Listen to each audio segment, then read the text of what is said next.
नमस्कार बच्चों, कैसे हैं आप लोग। आज मैं आप लोगों को पाठ 3 पढ़ाऊंगी। पाठ 3 क्या है? बस की यात्रा। पाठ 3 में क्या है? बस की यात्रा। आप लोग भी बस से यात्रा करते ही हैं, कहीं ना कहीं बस से जाते हैं। गांव ही जाने का रहता है, बस से जाते हैं, ट्रेन से जाते हैं। तो इसमें बस के बारे में बताया जा रहा है, जरा ध्यान से सुनिएगा। हो सकता है इसमें कुछ ऐसे भी कठिन शब्द हैं जो कि आपको पढ़ने नहीं आता या फिर उसका अर्थ समझ में नहीं आए, तो टीचर आपको बताएंगे, ठीक ना। तो आप लोग को ध्यान से सुनना है, अगर नहीं सुनिएगा तो फिर नहीं पढ़ पाइएगा, ठीक ना। समझने के लिए आपको सुनना जरूरी है ना।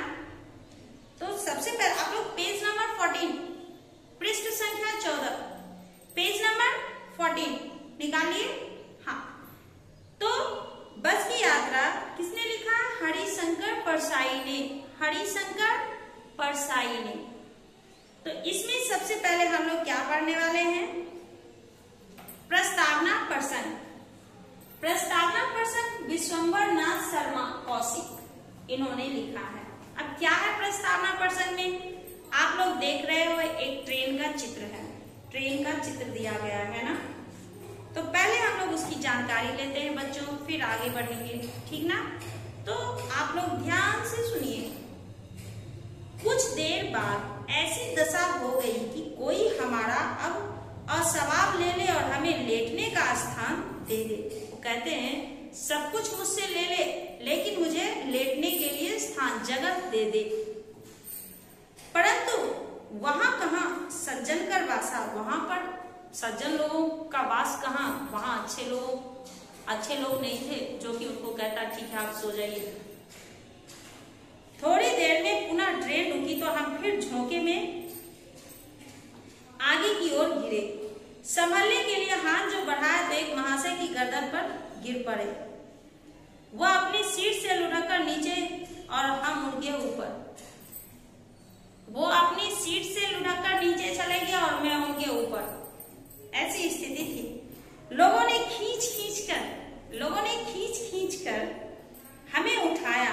एक महाशय बोले, इन्हें बैठने की जगह देनी चाहिए, नहीं तो आज यहाँ फौजदारी हो जाएगी। कहते इन्हें बैठने की जगह देनी चाहिए, नहीं तो यहाँ पर क्या से क्या हो जाएगा। यह राय लोगों को पसंद आ गया। कुछ व्यक्तियों ने अपने शरीर को सिकोड़ कर हमें केवल इतना स्थान दिया कि हम केवल बैठ सके, और वह भी दोनों घुटनों पर हाथ रख के उनके सहारे।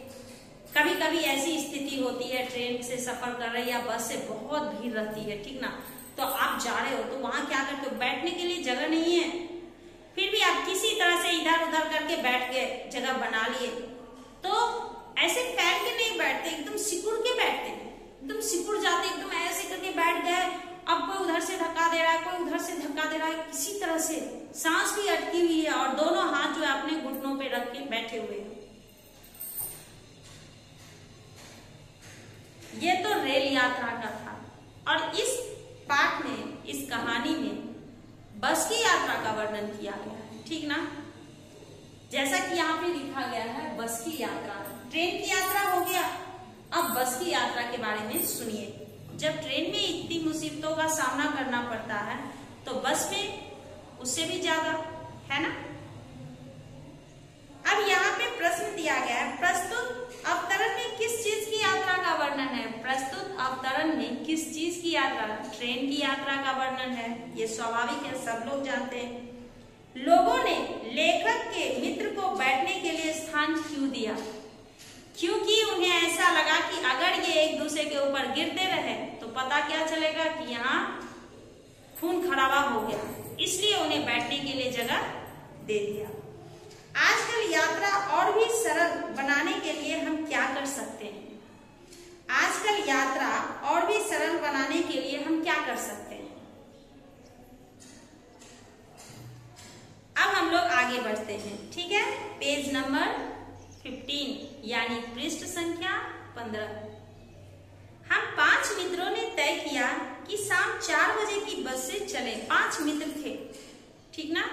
वे लोग एक जगह बैठ के बात कर रहे थे कि हम लोग शाम 4 बजे की बस से चलेंगे, उन्हें कहीं जाना था। पन्ना जगह का नाम है। पन्ना से इसी कंपनी की बस सतना के लिए घंटे भर बाद मिलती है। कहते हैं पन्ना जगह का नाम है, सतना वो भी जगह का नाम है। पन्ना से इसी कंपनी की बस सतना के लिए 1 घंटे के बाद है, जो कि जबलपुर की ट्रेन मिला देती है।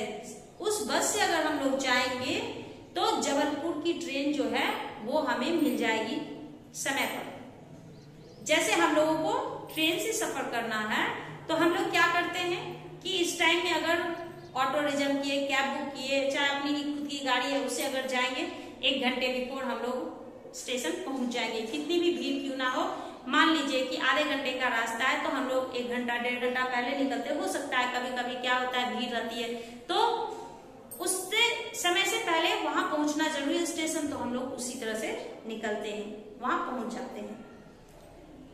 सुबह घर पहुंच जाएंगे। ये लोग सोच रहे हैं कि यहाँ से पन्ना से सतना, सतना से जबलपुर की ट्रेन मिल जाएगी, तो फिर सतना से मतलब एक ऐसी बस चलती है जो कि जबलपुर की ट्रेन को मिला देगी, फिर हम लोग सुबह 5 बजते बजते अपने अपने घर पहुंच जाएंगे। ऐसा ये लोग सोच रहे थे।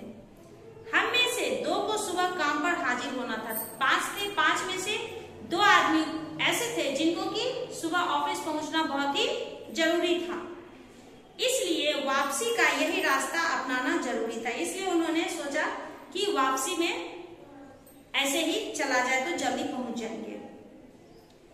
लोगों ने उनको सलाह दी कि समझदार आदमी इस शाम वाली बस से सफर नहीं करते। लोगों ने उन्हें सलाह दी कि शाम वाली, अगर जो समझदार व्यक्ति है वो इस शाम वाली बस से सफर नहीं करता। देखिए लोगों ने कहा, उसके बाद भी वो लोग नहीं माने। क्यों, रास्ते में डाकू मिलते हैं? नहीं, बस डाकिन है। वो कहता है कि रास्ते में डाकू मिल जाते हैं क्या? तो लोग कहते हैं नहीं, डाकू नहीं मिलते, ये बस ही डाकिन है। बस जो है वही डाकिन है।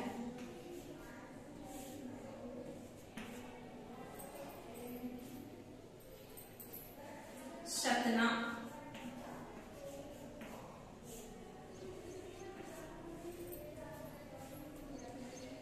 बस को देखा तो श्रद्धा उमड़ पड़ी, खूब वयोवृद्ध थी। बस को जब देखे तो श्रद्धा उमड़ पड़ी। जिस तरह से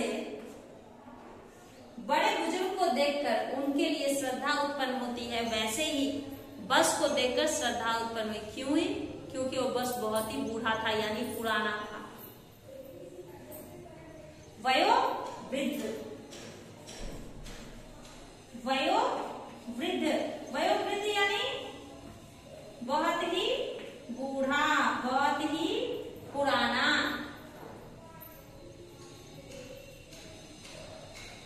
सदियों के अनुभव के निशान लिए हुए थी। लोग इसीलिए इसे सफर नहीं करना चाहते थे कि वृद्धावस्था में इसे कष्ट होगा।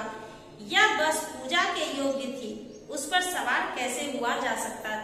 वो लेखक ऐसा बोल रहे हैं कि यह बस जो है पूजा करने के योग्य है, क्योंकि वो अब घर में बूढ़ी दादी है, नानी है, जो बुजुर्ग लोग हैं, उनसे क्या मम्मी काम करवाती है? उनको कहेंगे जाइए आप खाना बनाइए, जाइए आप बर्तन धोइए, जाइए आप पोछा लगाइए, नहीं बोलते ना।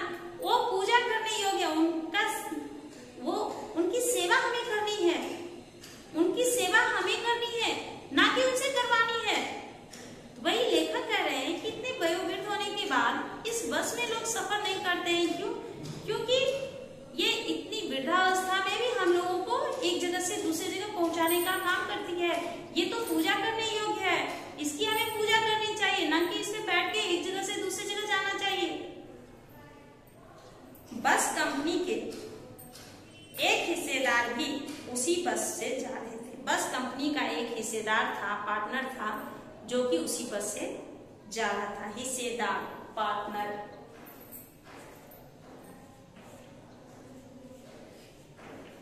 हिस्सेदार यानी पार्टनर।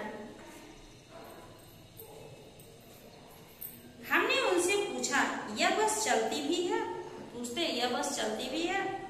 वह बोले चलती क्यों नहीं है जी, अभी चलेगी। हमने कहा वही तो हम देखना चाहते, अपने आप चलती है यह? हाँ जी, और कैसे चलेगी? वो पूछते हैं कि यह बस अपने आप चलती है, तो कहते हैं हाँ जी। तो फिर कैसे चलेगी? अपने आप का मतलब क्या हुआ? खुद से चलेगी? नहीं। कहने, लेखक के कहने का मतलब कोई इसको धक्का लगा के तो नहीं लेके जाता है, ऐसा लेखक कह रहे हैं, ठीक है। तो कहता है कि हाँ अपने आप चलती है। गजब हो गया, ऐसी बस अपने आप चलती है।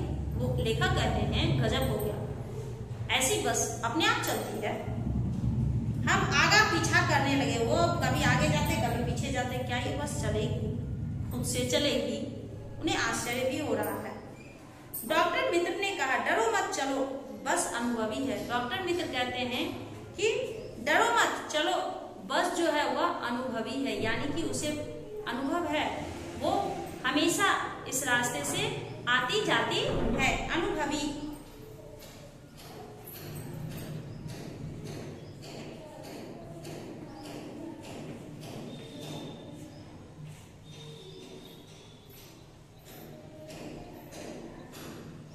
नई नवेली बसों से ज्यादा विश्वसनीय है, नई नवेली बसों से यह ज्यादा विश्वसनीय है। हमें बेटों की तरफ प्यार से लेकर चलेगी, हमें बेटों की तरह यह प्यार से लेकर चलेगी। हम बैठ गए। जो छोड़ने आए थे वे इस तरह देख रहे थे जैसे अंतिम विदा दे रहे। जो छोड़ने आए थे वो इस तरह से देख रहे थे, लग रहा था जैसे अंतिम विदाई दे रहे, अब ये फिर कभी नहीं आएंगे, रास्ते में ही कुछ हो जाएगा, इस तरह से उन्हें देख रहे थे। उनकी आंखें कह रही थी आना जाना तो लगा ही रहता है, आया है सो जाएगा, राजा रंग फकीर। आदमी को कुछ करने के लिए एक निमित्त होना चाहिए। कहते हैं कि वे इस तरह से देख रहे थे, उनका मन कह रहा था कि आना जाना तो लगा ही रहता है, आया है सो जाएगा, राजा रंग फकीर। जो इस धरती पर जन्म लिया है वो एक ना एक दिन मरेगा ही। तो वही कहता है कि आदमी को कुछ करने के लिए यानी मरने के लिए भी एक निमित्त होना चाहिए, कोई ना कोई बहाना होना चाहिए। निमित्त यानी बहाना, निमित्त, निमित्त यानी बहाना। इंसान को कोई ना कोई बहाना होना चाहिए।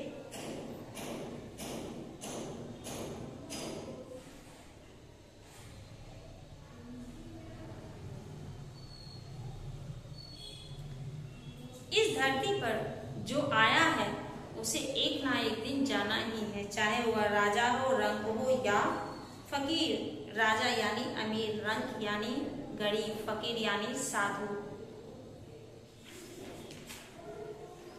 इंजन सचमुच स्टार्ट हो गया, इंजन जो था सही में स्टार्ट हो गया था, ऐसा जैसा सारी बस ही इंजन है और हम इंजन के भीतर बैठे। ऐसा लग रहा था जैसे पूरी बस जो है वो इंजन है और हम लोग इंजन के अंदर बैठे हुए हैं, क्यों पूरा वो गर्म हो गया था, पूरा हिल रहा था, कर कर कर कर कर कर रहा था, क्योंकि वो बस बहुत ही पुरानी थी, वयोवृद्ध थी।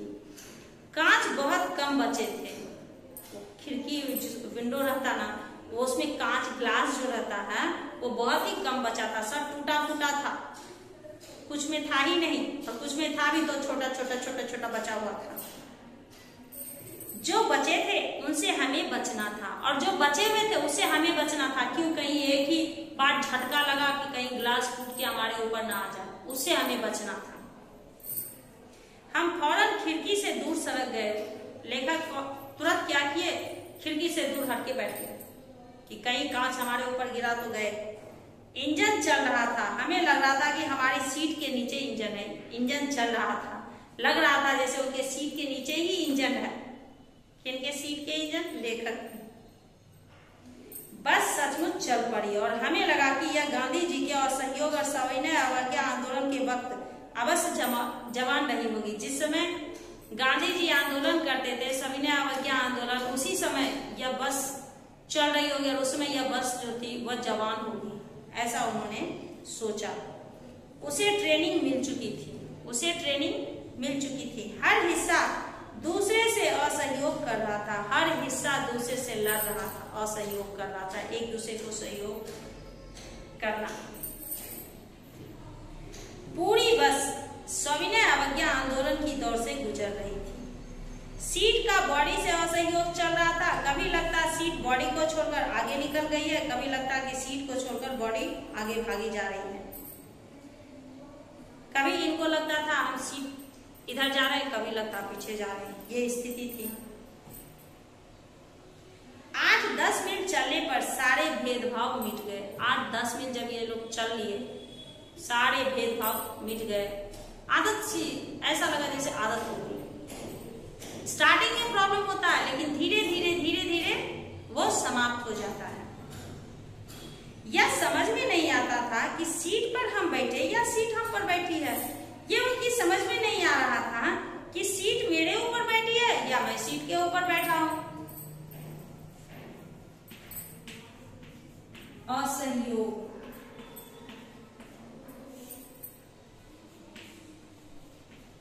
आंदोलन, आंदोलन,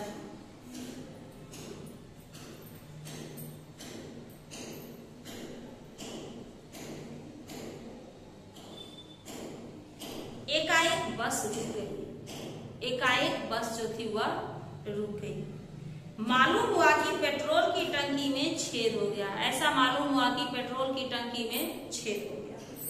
ड्राइवर ने बाल्टी में पेट्रोल निकालकर उसे बगल में रखा और नली डालकर इंजन में भेजने लगा।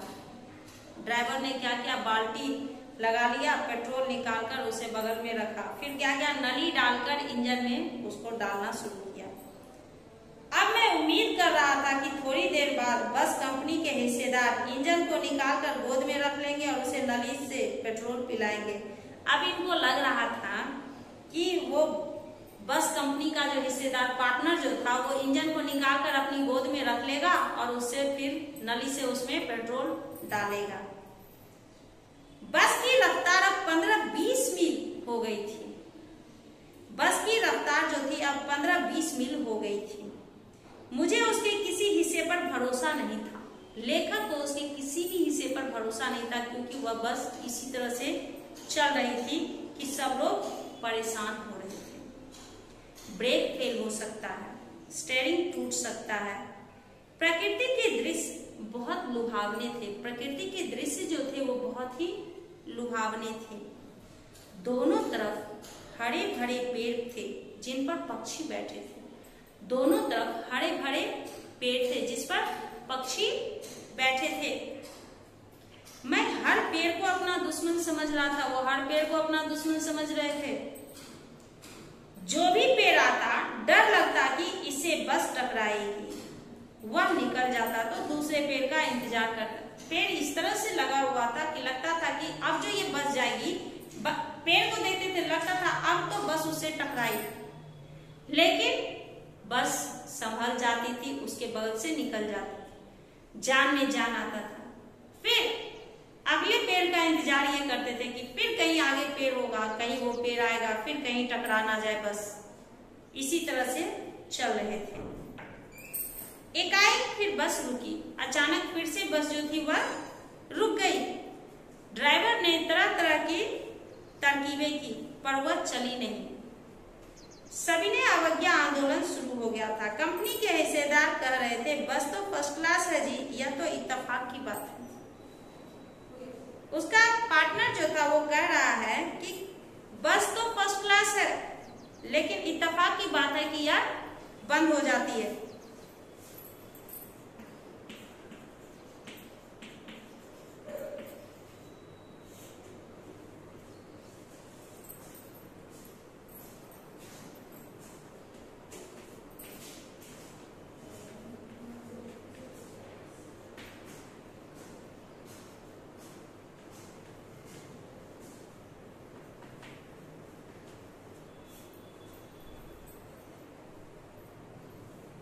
हम लोग अब अगली कक्षा में इस पाठ को पढ़ेंगे। आप लोग का आज का होमवर्क रहा कि इस पाठ का आप लोग कठिन शब्द लिख करके क्लास वर्क में रखिएगा। कठिन शब्द और भी होगा, वो मैं आप लोग को कंटिन्यू करवाऊंगी, तो आप लोग भी प्लेस रखिएगा, उसके लिए स्थान रखिएगा ताकि आगे लिख सके। ठीक है बच्चों, हम लोग अगली कक्षा में मिलते हैं। धन्यवाद।